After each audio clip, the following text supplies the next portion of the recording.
BNP প্রধান উপদেষ্টার সঙ্গে বৈঠকে নির্বাচনের সুনির্দিষ্ট রোডম্যাপ চাইবে বলে জানিয়েছেন দলটির স্থায়ী কমিটির সদস্য সালাউদ্দিন আহমেদ। বুধবার সমসাময়িক ইস্যুতে রাজধানীর গুলশানে দলের চেয়ারপারসনের কার্যালয়ে গণমাধ্যমের সঙ্গে আলাপকালে তিনি একথা জানান। সালাউদ্দিন আহমেদ জানান, বিভিন্ন ইস্যুতে প্রধান উপদেষ্টার সঙ্গে সাক্ষাতের সময় চেয়েছে বিএনপি। ডক্টর ইউনূসের সঙ্গে আলোচনার পরেই পরবর্তী সিদ্ধান্ত নেবে দল। প্রধান উপদেষ্টার সঙ্গে বৈঠকে নির্বাচনের সুনির্দিষ্ট রোডম্যাপ চাইবে বিএনপি।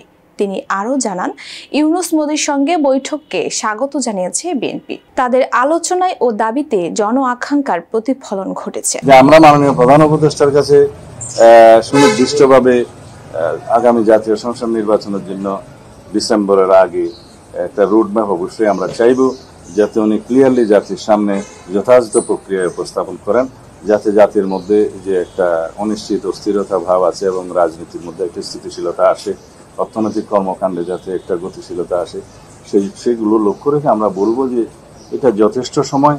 তার আগে নির্বাচন কমিশনের সাথে আমরা আলোচনা করেছি, তারা জুনের মধ্যে সমস্ত প্রিপারেশন সমাপ্ত করতে পারবে এবং মাননীয় প্রধান উপদেষ্টা ইতিপূর্বেও আমাদেরকে আশ্বস্ত করেছেন যে ডিসেম্বরের মধ্যে নির্বাচন দেওয়ার জন্য ওনারা সমস্ত কর্মকাণ্ড পরিচালনা করছে।